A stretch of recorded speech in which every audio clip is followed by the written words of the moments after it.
Hi, my name is Fiona Corner. I'm from Monterey, California. I'm a junior at Lewis and Clark College, and I am studying International Affairs and Communication. And I am a Lynx mentor because I was inspired by my Lynx mentor, Nicole Pampinen, and she encouraged me to study hard and work hard at Lewis and Clark, and I wanted to be that inspiration and mentor for another student. Hello, my name is Sai. I am from Tajikistan, majoring in international affairs, and I'm a senior. I'm a Lynx mentor because I think it's a great way to meet people and explore and learn about other cultures and other people. My name's Goldan Salazar. I am from Portland, Oregon. I am a junior and a sociology and anthropology major. And I am a Lynx mentor because I had a really wonderful experience with not my mentor, but another mentor that I met in the program who really showed me how to be successful in college and how to work hard, and really just made me feel included on this campus in many ways. Salam and good evening. I'm Daniel A. Raja. I'm from Pakistan. I'm junior, communication major, and economics minor.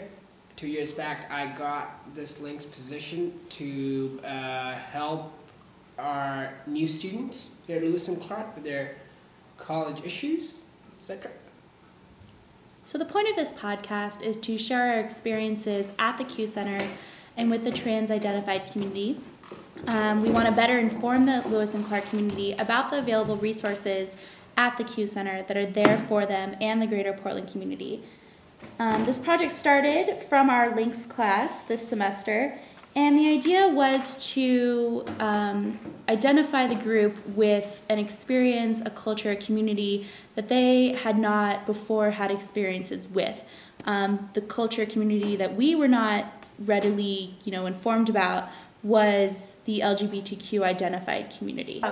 Particular moments we had sitting, because I know there are particular moments sitting with Tom, Lisa, and Reed, where I was just like, wow, I never considered that. I never, kind of like those moments where you realize that you learned something new about something that you weren't really expecting to find out. that you weren't expecting to find out. I mean, I had a couple of those moments, I think, in every single interview, but maybe we could just share those more. I think that's a great idea. But as far as the interviews, the one thing that I found extremely informative was when Tom and Lisa,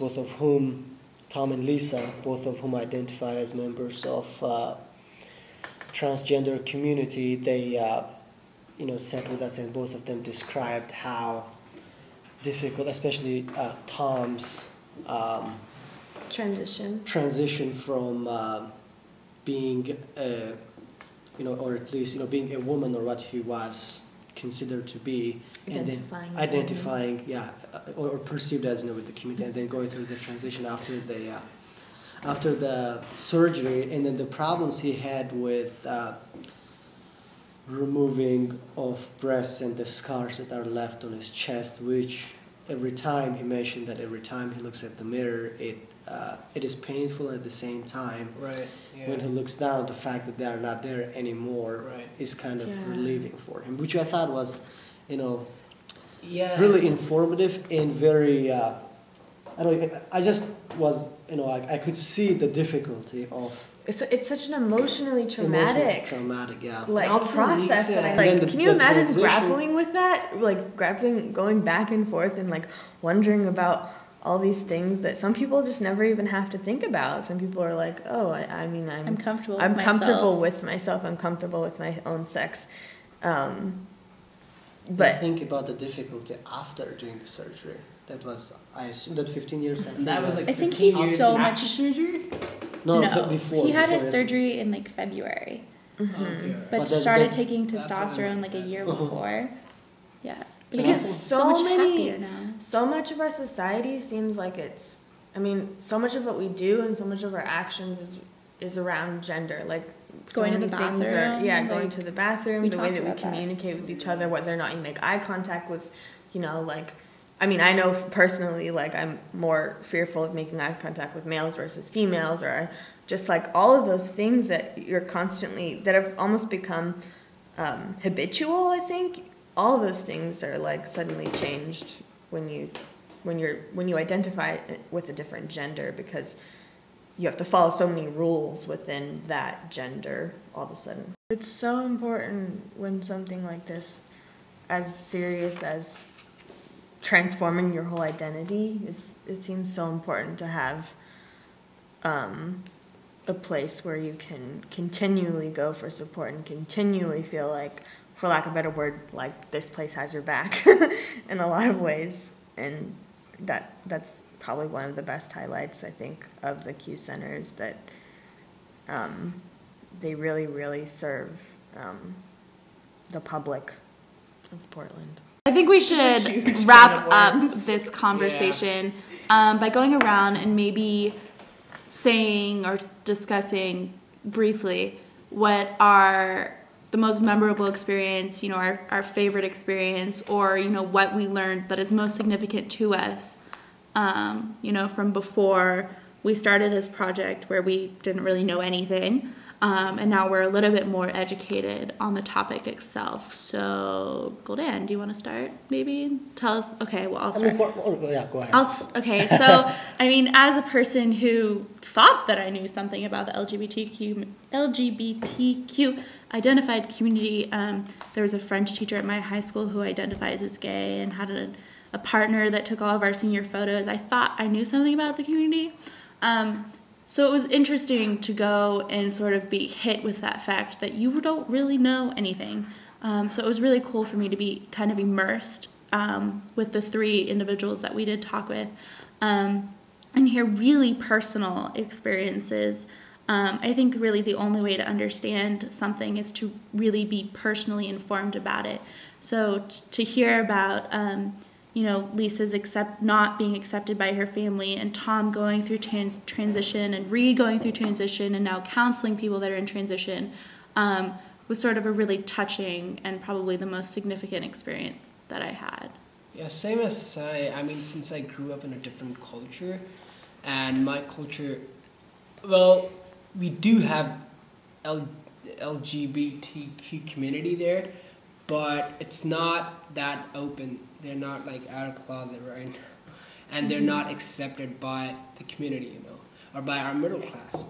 So in that case, I grew up with a different sense about these people. But when I came here to the U.S. and especially when I was assigned this project, when I went to Q Center, I've had a couple experiences with gays and lesbians, and when I talked with them, I don't feel any different, They're equally part of our community.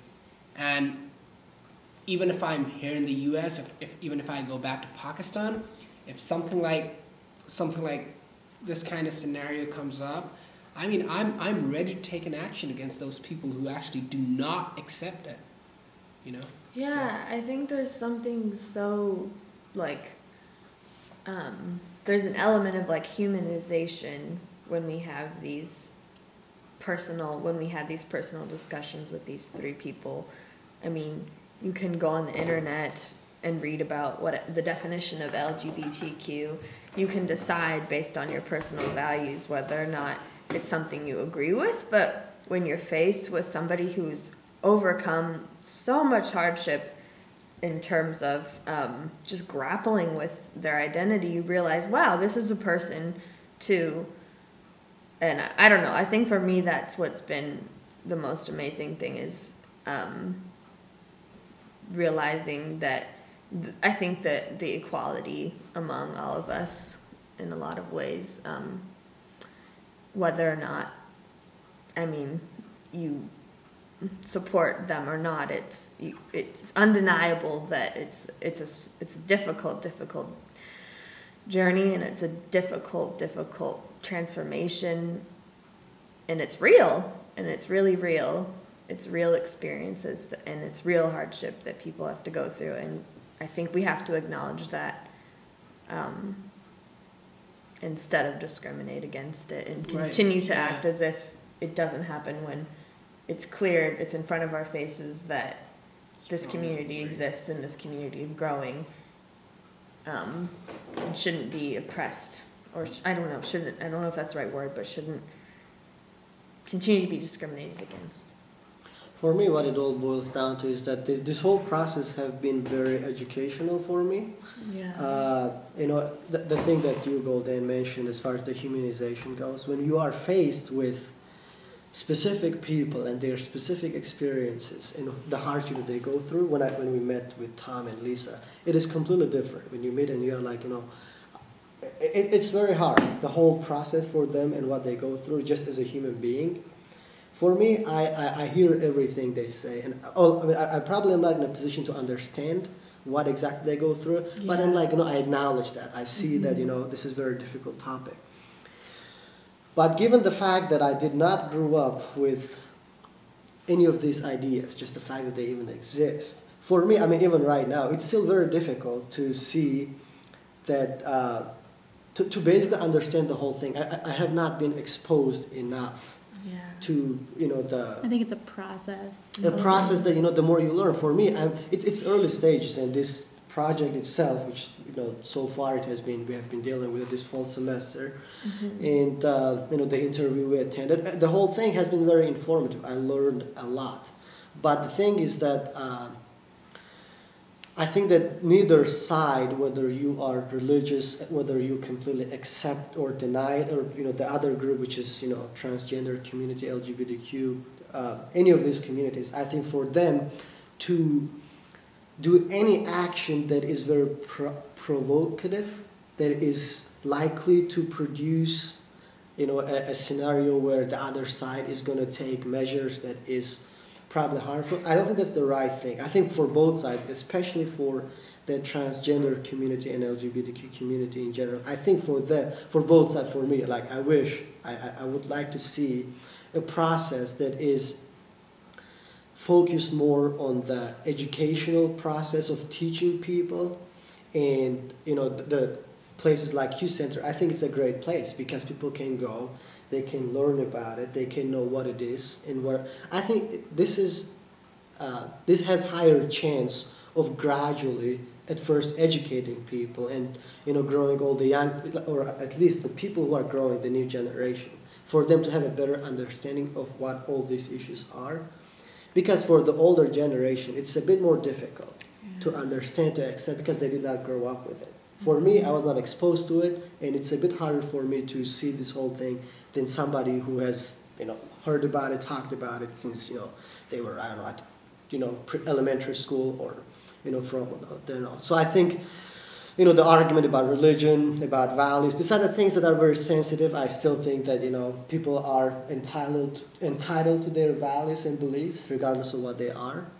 And at the bottom line is I respect people in general, humans, whatever they go through, and I'm supportive of those, and I will support in any way I can those who are going through this process.